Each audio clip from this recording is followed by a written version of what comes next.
দেখো আমরা একটা প্যারাগ্রাফ দেখতে পাচ্ছি। এই প্যারাগ্রাফটা কিভাবে খুব সহজে ইংরেজিতে রিডিং করে মানে করতে হবে সেটা তোমরা আজকের ভিডিও থেকে আয়ত্ত করতে পারবে। এছাড়া এই প্যারাগ্রাফটার মধ্যে কতগুলো গ্রামার ব্যবহার করা হয়েছে সেটাও তোমরা জানতে পারবে আজকের ভিডিও থেকে। তো চলো আজকের ভিডিওটা শুরু করি। The sun rises in the east and sets in the West. একটু ভালোভাবে লক্ষ্য করো, এখানে দ্য সান এটাকে বাক্যে সাবজেক্ট হিসাবে ব্যবহার করা হয়েছে, যার অর্থ হচ্ছে সূর্য। এটা একটা থার্ড পারসন সিঙ্গুলার নাউন। এরপরে আমরা একটা ভার্ব দেখতে পাচ্ছি রাইজেস। তো রাইজ থেকে রাইজেস করা হয়েছে। যদি আমরা সিম্পল প্রেজেন্ট টেন্স দেখতে পাই এবং সাবজেক্টটা যদি থার্ড পারসন সিঙ্গুলার নাউন হয় সেই ক্ষেত্রে ভার্বের সঙ্গে এস বা এস যুক্ত করতে হয়। তো এখানে থার্ড পারসন সিঙ্গুলার নাউন পাওয়া যাচ্ছে, তাই ভার্বের সঙ্গে এস যুক্ত করে রাইজেস করতে হয়েছে। তো রাইজেস একটা ভার্ব যার অর্থ হচ্ছে ওঠে। ইন দ্য ইস্ট এটা একটা প্রিপোজিশনাল ফ্রেজ যার অর্থ হচ্ছে পূর্ব দিকে। অ্যান্ড সেটস এটা একটা কনজাংশন অ্যান্ড ভার্ব, এর অর্থ হচ্ছে এবং অস্ত্র যায়। ইন দ্য ওয়েস্ট এটা একটা প্রিপোজিশনাল ফ্রেজ, এর অর্থ হচ্ছে পশ্চিম দিকে। তাহলে সম্পূর্ণ অর্থটা হচ্ছে সূর্য পূর্ব দিকে ওঠে এবং পশ্চিম দিকে অস্ত যায়। Every morning the bird sings beautifully and the sky looks amazing. একটু ভালোভাবে লক্ষ্য করো, এভরি মর্নিং এটা একটা অ্যাডভার্বিয়াল ফ্রেজ যার অর্থ হচ্ছে প্রতিটি সকালে। দ্য বার্ডস এটাকে সাবজেক্ট হিসাবে বাক্যে ব্যবহার করা হয়েছে, যার অর্থ হচ্ছে পাখিরা। দেখো বার্ড এর সঙ্গে এস যুক্ত করে প্লুরাল ফর্ম গঠন করা হয়েছে, তাই এখানে দ্য বার্ডস এর অর্থ করতে হবে পাখিরা। যদি দ্য বার্ড হতো তাহলে এর অর্থ করতে হতো পাখিটি। ওকে, নেক্সট সিং। সিং একটা ভার্ব যার অর্থ হচ্ছে গান গায়। বিউটিফুলি এটা একটা অ্যাডভার্ব যার অর্থ হচ্ছে সুন্দরভাবে। অ্যান্ড দ্য স্কাই এটা একটা কনজাংশন অ্যান্ড সাবজেক্ট, এটার অর্থ হচ্ছে এবং আকাশটি। লুকস এটা একটা ভার্ব যার অর্থ হচ্ছে দেখায়। অ্যামেজিং এটা একটা অ্যাডজেক্টিভ যার অর্থ হচ্ছে দুর্দান্ত।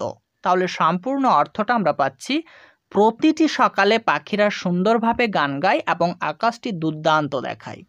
People start there day with a fresh mind, a cup of coffee. এখানে দেখো পিপল এটাকে সাবজেক্ট হিসাবে ব্যবহার করা হয়েছে, এটার অর্থ হচ্ছে মানুষ। স্টার্ট এটা একটা ভার্ব, এর অর্থ হচ্ছে শুরু করে। দেয়ার ডে এটা একটা পজেসিভ প্রোনাউন অ্যান্ড নাউন যার অর্থ হচ্ছে তাদের দিন। উইথ আ ফ্রেশ মাইন্ড এটা একটা প্রিপোজিশনাল ফ্রেজ যার অর্থ হচ্ছে একটি সতেজ মনের সাথে। And a cup of coffee এটা একটা কনজাংশন অ্যান্ড নাউন ফ্রেজ যার অর্থ হচ্ছে এবং এক কাপ কফি। তাহলে আমরা সম্পূর্ণ অর্থটা বলতে পারি, মানুষ তাদের দিন শুরু করে একটি সতেজ মনের সাথে এবং এক কাপ কফি দিয়ে। The children go to school and adults go to work. এখানে দ্য চিলড্রেন এটাকে বাক্যে সাবজেক্ট হিসাবে ব্যবহার করা হয়েছে, এটার অর্থ হচ্ছে শিশুরা। গো এটা একটা ভার্ব, এটা একটা ভার্বের বেস ফর্ম, এর অর্থ হচ্ছে যায়।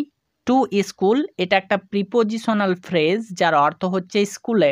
অ্যান্ড অ্যাডাল্টস এটা একটা কনজাংশন অ্যান্ড সাবজেক্ট, এটার অর্থ হচ্ছে এবং প্রাপ্তবয়স্করা।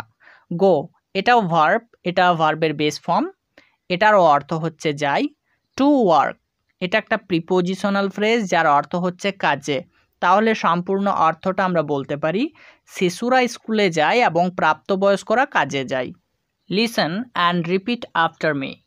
The sun rises in the east and sets in the West. অর্থাৎ সূর্য পূর্ব দিকে ওঠে এবং পশ্চিম দিকে অস্ত যায়।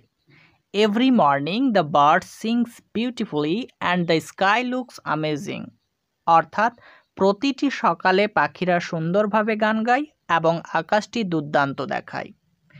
People start there day with a fresh mind and a cup of coffee. অর্থাৎ মানুষ তাদের দিন শুরু করে একটি সতেজ মনের সাথে এবং এক কাপ কফি দিয়ে। The children go to school and adults go to work. অর্থাৎ শিশুরা স্কুলে যায় এবং প্রাপ্তবয়স্করা কাজে যায়। Grammar point. সাবজেক্ট মানে বাক্যের কর্তা, যে বা যা কাজটি করছে তাই সাবজেক্ট। ভার্ব মানে ক্রিয়া, কাজ যা হচ্ছে তাই ভার্ব। অ্যাডজেক্টিভ মানে বিশেষণ, কর্তা বা বস্তুর গুণ বা অবস্থা বোঝায়। অ্যাডভার্ব মানে ক্রিয়া বিশেষণ অর্থাৎ ক্রিয়ার গুণ বা অবস্থা বোঝায়। প্রিপোজিশনাল ফ্রেজ অর্থাৎ প্রিপোজিশন প্লাস অবজেক্ট একটি স্থান সময় বা দিক নির্দেশ করে। কনজাংশন অর্থাৎ সংযোজন দুই বাক্যাংশ বা দুই শব্দকে যুক্ত করে। পজেসিভ প্রোনাউন অধিকারসূচক সর্বনাম অর্থাৎ কোনো কিছু কার তার মালিকানা বোঝায় এই পজেসিভ প্রোনাউন।